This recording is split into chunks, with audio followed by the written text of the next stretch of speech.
आज का जो परिवेश है इसमें आपको लोग कह रहे हैं कि अश्विनी चौबे के अंधभक्त हो गए हैं, इस पर आपका क्या कहना है? अगर अपने नेता के साथ खड़ा रहना अंधभक्ति है तो भाई कौन नहीं रहता है। चर्चाएं ऐसी भी उठ रही थी बीच में कि सौरभ तिवारी अश्विनी चौबे के आगा पीछा इसलिए कर रहे हैं ताकि उनको भाजपा युवा मोर्चा का जिलाध्यक्ष बना दिया जाए, और जब नहीं बना तो नाखुश हैं, ऐसा भी लोग कर रहे हैं। ऐसा कुछ नहीं है। भारतीय जनता पार्टी आज विश्व की सबसे बड़ी पार्टी है और जिलाध्यक्ष, देखिए विधायक बनना किसकी इच्छा नहीं है, कौन नहीं चाहता है। भारतीय जनता पार्टी का कार्यकर्ता कौन नहीं चाहता है कि हमको विधायक का टिकट मिले, तो जिलाध्यक्ष बनना सबकी अपेक्षा रही, हम भी चाहते थे। और विधानसभा चुनाव होने वाला है, आप कह रहे हैं कि हमारा व्यक्तिगत रिश्ता है इनसे, मुन्ना तिवारी से, तो क्या मुन्ना तिवारी का आप अंदर सपोर्ट करिएगा? भारतीय जनता पार्टी के पदाधिकारी के नाते यह जवाब किसी भी अच्छा यह बताइए, अगर मुझे टिकट मिल गया इस चुनाव में तो इसका मतलब आपको अश्विनी चौबे की तरफ से आश्वासन मिला है? नहीं, चौबे जी टिकट बांटते हैं, चौबे जी नेता हैं, चौबे जी सलाह दे सकते हैं, मैं अपनी बात कर रहा हूँ। नमस्कार, स्वागत है, आप देख रहे हैं बक्सर ऑनलाइन न्यूज और मैं हूं आपके साथ गुलशन सिंह। इस वक्त हमारे साथ बातचीत करने के लिए मौजूद हैं बक्सर के सबसे चर्चित युवा नेता, छात्र शक्ति के सुप्रीम सौरभ तिवारी, जिनसे हम लोग राजनीतिक चर्चा करेंगे, इनके राजनीतिक जीवन पर चर्चा करेंगे और जानेंगे कि इनका जो राजनीति में इन दिनों सक्रियता दिख रही है यह कैसे आई। तो आइए बातचीत के क्रम को शुरू करते हैं। उससे पहले सर, आपका स्वागत है हमारे चैनल में। नमस्कार। आपके चैनल के माध्यम से तमाम लोग जो इससे जुड़ रहे हैं और जुड़ेंगे, सभी को मैं सबसे पहले अभिवादन सबका करता हूं और आपको धन्यवाद देता हूं मुझे अपने इस चर्चा में जुड़ने के लिए। सबसे पहले आपसे हम ये जानना चाहेंगे कि विद्यार्थी परिषद के आप एक सक्रिय कार्यकर्ता रहे हैं, तो फिर विद्यार्थी परिषद छोड़कर छात्र शक्ति बनाना क्यों पड़ा आपको? विद्यार्थी परिषद में लंबा समय काम किया हमने और विभिन्न दायित्वों का निर्वहन किया। जिस मोहल्ले में बैठा हूँ, यहाँ से मोहल्ला प्रमुख से काम शुरू करके जिला संयोजक लंबे समय रहा। राजनीतिक व्यवस्था थी, विद्यार्थी परिषद से अलग होना हमारी राजनीतिक व्यवस्था थी। मैं हमेशा सिद्धांतों की लड़ाई लड़ा हूँ और राजनीति के लिए सिद्धांत छोड़ना पड़े, अपने विचार का त्याग करना पड़े, ऐसा मुझसे संभव नहीं हो पाया। इसलिए विद्यार्थी परिषद को छोड़ के, विद्यार्थी परिषद के विचारों को मैंने कभी नहीं छोड़ा। विद्यार्थी परिषद के उस समय के तत्कालीन नेताओं से मेरी दूरी हुई और मैंने विद्यार्थी परिषद के विचारों पर ही छात्र शक्ति का गठन किया और बहुत अच्छे से छात्र शक्ति का काम चला। आप बक्सर के एक चर्चित चेहरा हैं, आप किसी पहचान के मुहताज भी नहीं हैं, आप गंगा पुत्र के नाम से विख्यात हैं, आपको किसी पहचान की, किसी सपोर्ट की ज़रूरत नहीं है राजनीतिक में। लेकिन आज का जो परिवेश है इसमें आपको लोग कह रहे हैं कि अश्विनी चौबे के अंधभक्त हो गए हैं, इस पर आपका क्या कहना है? अगर अपने नेता के साथ खड़ा रहना अंधभक्ति है तो भाई कौन नहीं रहता है। जिस पार्टी के लोग रहते हैं वो अपनी पार्टी के नेता के साथ रहते हैं। और चूँकि मैं विद्यार्थी परिषद से रहा हूँ और हमारे विद्यार्थी परिषद के रोल मॉडल और आइकॉन के रूप में अश्विनी चौबे ने संघर्ष किया है 25 वर्ष विधायक रहने से पहले। आपको यह मैं एक जानकारी दूं कि अगर किसी के पास जाके कहा जाए कि तुमको मुखिया का चुनाव लड़ने का टिकट दे रहे हैं तो कोई टिकट ले लेगा। वह व्यक्ति सांसद का टिकट 1977 में ठुकरा कर और छात्र संघ के अध्यक्ष का चुनाव बाबा लड़ते हैं। ऐसे व्यक्ति के लिए सम्मान का जगह है। मैं उनका अंधभक्त नहीं हूँ, मैं उनको सम्मान करता हूँ। हमारे लिए वो राजनीतिक आदर्श नहीं है, मेरे लिए वो आदर्श है, मेरे मानसिक आदर्श हैं। और चौबे जी के साथ हमारे आज से संबंध नहीं, चौबे जी से हमारे पुराने संबंध हैं। हमारे अभिभावक के रूप में वो हमारे लिए वो राजनीतिक, उनसे कोई राजनीतिक संबंध हमारे नहीं, हमारे वो पारिवारिक संबंध है और चौबे जी हमारे लिए हमारे आदर्श हैं। लोग यह जानना चाहते हैं कि सौरभ तिवारी राजनीतिक कारण के बस अश्विनी चौबे के साथ जुड़ गए हैं या फिर कोई इनका अपना हृदय परिवर्तन हो गया है? नहीं, विद्यार्थी परिषद के समय से ही मेरा संबंध बाबा से रहा। बाबा जब नई सरकार बनी, विद्यार्थी परिषद उस समय सक्रिय था। 2005 में जब एनडीए की सरकार आई तो सक्रिय था और उस एनडीए के सरकार आने के क्रम में बाबा से संपर्क हुआ और उसके बाद से बाबा से संबंध रहा। बाद में जब आदमी छात्र शक्ति का गठन हुआ, फिर बाबा यहाँ के सांसद बने और सांसद बने तो फिर एक और संबंध लगातार बना और मैं बाबा के ही निर्देश पे अब भारतीय जनता पार्टी का सदस्य बना और सदस्य बनने के बाद अब काम भी कर रहा हूँ भारतीय जनता पार्टी के लिए। कभी मुन्ना तिवारी जो सदर विधायक हैं, इनका चुनावी जिम्मा आप संभालते थे, आज इतना करीबी हो गए हैं, भाजपा के करीबी हो गए हैं लेकिन मुन्ना तिवारी तो कांग्रेस के नेता हैं और उनका कांग्रेस में आप खूब प्रचार प्रसार करके उनको जिताए भी थे। इस पर आप क्या कहेंगे? चुनावी प्रबंधन वह प्रोफेशनल विषय हो सकता है। मुन्ना तिवारी जी जब चुनाव लड़े थे तो मैं ये नहीं कहूँगा कि मैंने उनका प्रबंधन नहीं देखा था। मैंने उनका प्रबंधन नहीं देखा था। मेरा एक भी तस्वीर उनके साथ उस चुनाव के दौरान आप नहीं देख सकते हैं। उस दौरान मेरी पूरी जो टीम थी या मैं स्वयं भारतीय जनता पार्टी के नेताओं के साथ मैं प्रचार कर रहा था, या प्रदीप दुबे जी जो उम्मीदवार थे उनके साथ था। लेकिन कुछ कारणवश अंतिम दिनों में कुछ टकराहट हुई। उस समय के प्रत्याशी रहे जो थे उनसे कुछ टकराहट हुई और हम लोग न्यूट्रल घर पे बैठ गए।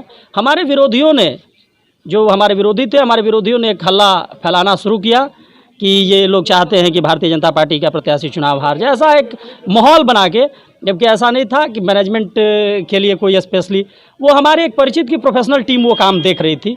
तो लोगों ने कहा कि भाई ये हम ही करा रहे हैं, तो ऐसा कोई विषय नहीं था। और चुनाव जीतना हारना, जब चुनाव कोई जीत जाता है तो सारे समीकरण उस पर लगते हैं और जब चुनाव हार जाता है तो कई तरह के आरोप प्रत्यारोप लगते हैं। मुन्ना तिवारी से मेरे व्यक्तिगत संबंध हैं, ये मैं इसके लिए कि मैं भारतीय जनता पार्टी का कार्यकर्ता हूँ, पदाधिकारी हूँ, सदस्य हूँ, तो मैं यह नहीं कहूँ। मुन्ना तिवारी जी हमारे पारिवारिक संबंध है उनसे और हमारे रिश्तेदार भी हैं और यहाँ के सदर विधायक हो गए। इस नाते अगर संबंध जुड़ गया, संबंध पहले से जुड़ा हुआ है, तो उसको आप किसी का राजनीतिक संबंध नहीं जोड़ सकते हैं, यह व्यक्तिगत संबंध है। चर्चाएं ऐसी भी उठ रही थी बीच में कि सौरभ तिवारी अश्वनी चौबे के आगे पीछा इसलिए कर रहे हैं ताकि उनको भाजपा युवा मोर्चा का जिला अध्यक्ष बना दिया जाए, और जब नहीं बना तो नाखुश हैं, ऐसा भी लोग कर रहे हैं। ऐसा कुछ नहीं है। भारतीय जनता पार्टी आज विश्व की सबसे बड़ी पार्टी है और जिला अध्यक्ष, देखिए विधायक बनना किसकी इच्छा नहीं है, कौन नहीं चाहता है? भारतीय जनता पार्टी का कार्यकर्ता कौन नहीं चाहता है कि हमको विधायक का टिकट मिले? तो जिला अध्यक्ष बनना सबकी अपेक्षा रही, हम भी चाहते थे। और जिला अध्यक्ष तो मैं बहुत लेट मेरी इच्छा रही। विद्यार्थी परिषद का जिला संयोजक जब जिला संयोजक पद को त्याग करता है, अब राजनीतिक जीवन में जाता है, तो उसका फिक्स रहता है कि उस जिले का भारतीय जनता युवा मोर्चा का अध्यक्ष बनता है। मैं तो 10 बरस बाद यह सोचा कि ऐसा होना चाहिए। मैंने तो कभी बहुत जल्द मैं राजनीतिक जीवन में आने की अपेक्षा भी नहीं रखता था, लेकिन दबाव बढ़ा।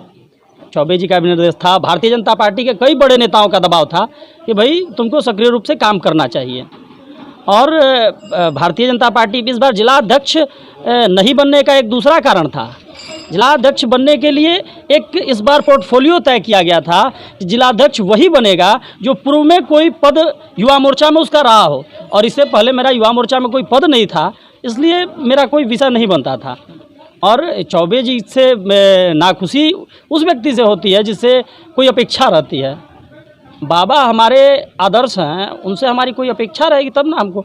उस विषय पर मुझे बाबा से कभी बात भी नहीं हुई और मैंने बाबा से कहा भी नहीं था, क्योंकि जब मैं सिस्टम जानता था कि अध्यक्ष वही बनेगा जो एक बार पदाधिकारी रह चुका है, तो फिर मैं उस श्रेणी में आता ही नहीं था। इससे पूर्व मैं भारतीय जनता पार्टी का सदस्य भी नहीं था। लेकिन जिला अध्यक्ष पद के लिए आप उनसे मांग किए थे क्या? इसलिए ऐसा लोग बोल रहे थे कि आप जब विस्तार हो रहा था जिला अध्यक्ष पद के लिए, तो आप दिल्ली जाकर उनके आवास पर लगातार कई दिन रहते थे। हाँ, मैं पिछले 3 महीना रहा दिल्ली, उस काम से नहीं रहा।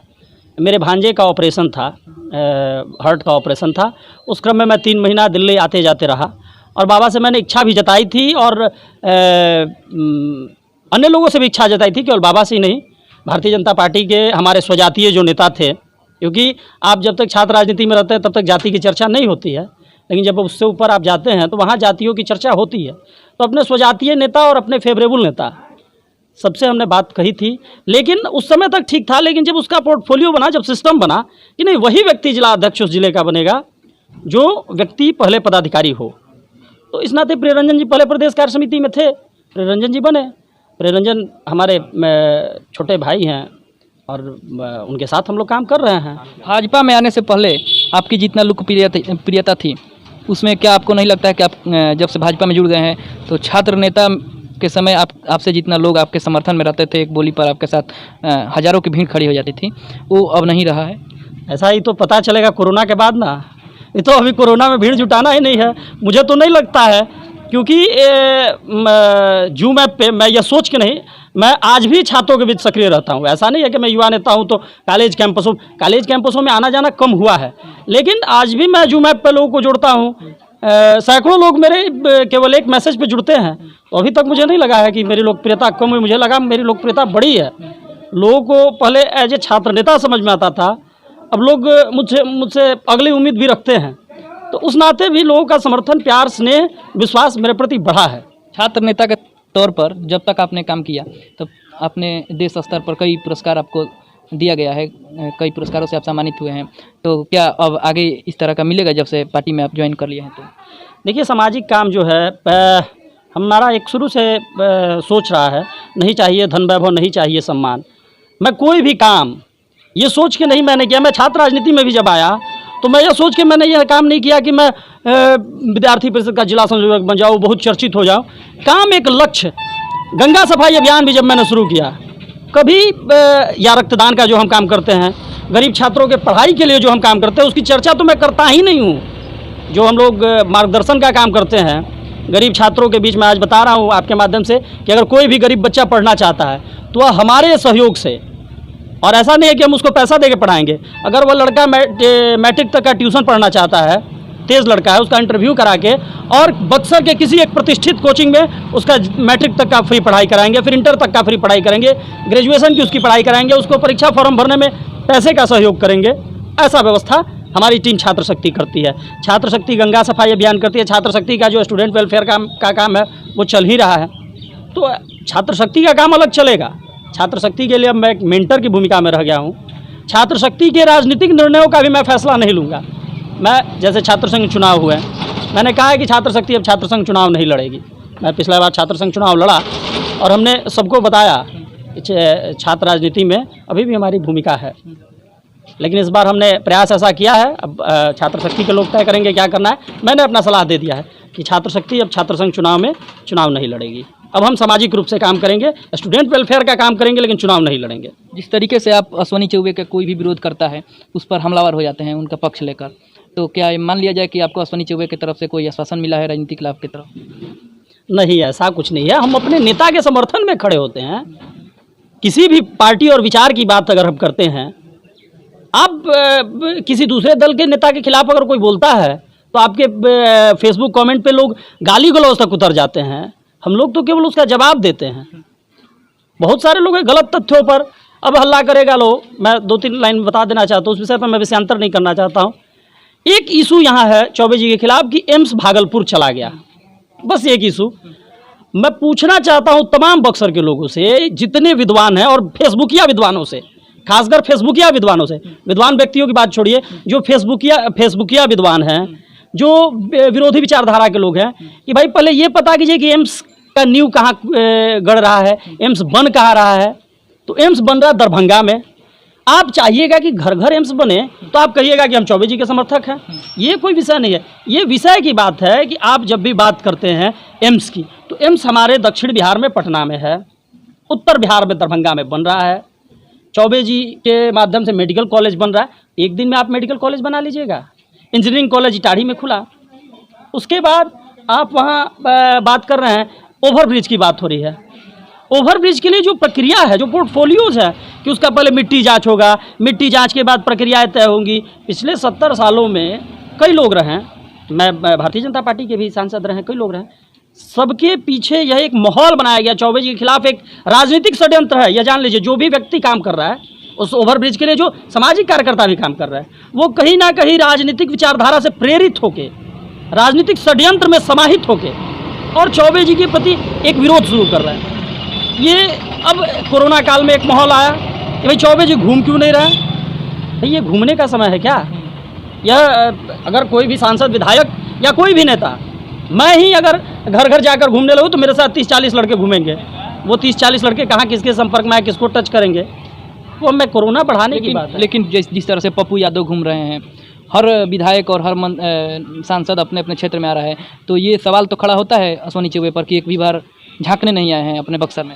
देखिए, माननीय चौबे जी की जिम्मेदारी देश के स्वास्थ्य मंत्री की है, लेकिन कुछ अपने जो देश की जिम्मेवारी है, लेकिन जो जनता यहाँ का उनको जिताकर उनको सांसद बनाकर मंत्री बनाकर भेजा है। अगर हमारे घर का कोई बेटा बड़ा हो जाता है, उसको घर की जिम्मेवारी रहती है, अगर वह उस जिम्मेवारी को निभाने के लिए उसका इलाज खोजने गया, जो उसका मूल काम है, अगर घर में पैसे की कमी है अगर वह साल भर पैसा कमा रहा है तो यहाँ आप उम्मीद रखिएगा कि घर में वो घूमने फिरने आए।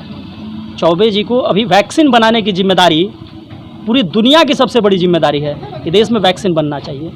और बहुत सारे विषय, राजनीतिक इशू को इतना लोगों ने बढ़ाया, ये केवल विरोधी लोग ही नहीं, हम और आप में से भी कुछ लोग हैं जो कहीं ना कहीं चौबे जी को टारगेट करके, केवल चौबे जी को टारगेट करके, केवल चौबे जी यहाँ जनप्रतिनिधि जिम्मेदार हैं।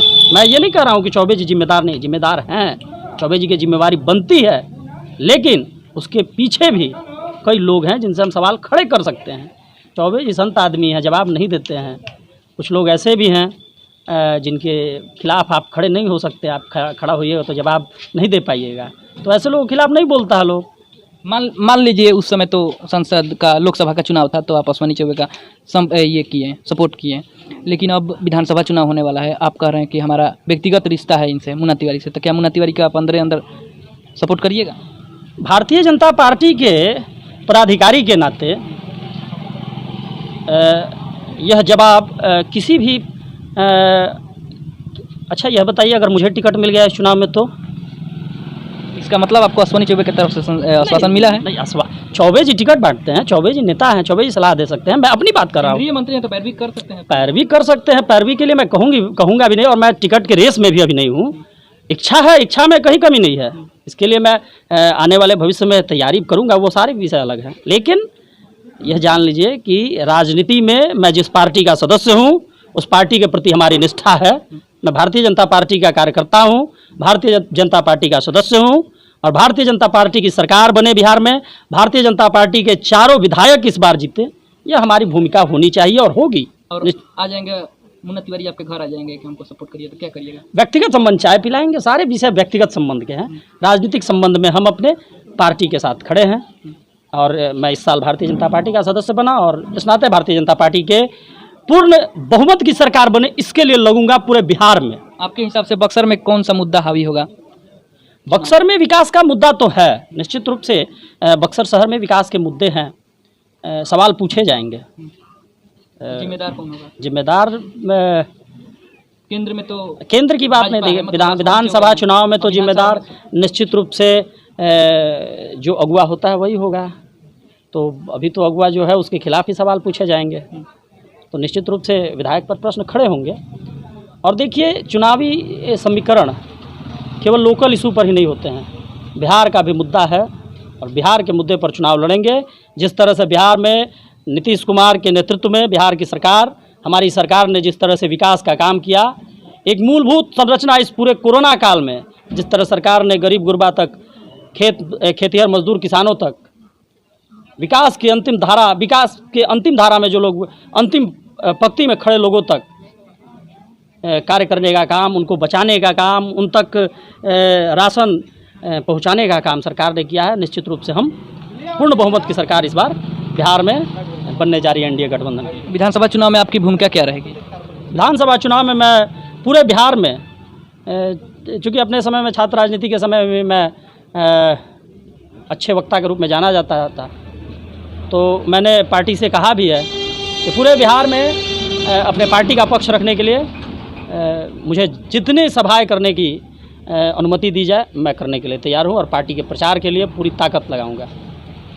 ये थे छात्र शक्ति सौरभ तिवारी, जिनका कहना है कि आगामी बिहार विधानसभा चुनाव में ये पार्टी के लिए पुरजोर कोशिश करेंगे, पार्टी को जीत दिलाने के लिए, और विकास के मुद्दे पर बक्सर में चुनाव होगा।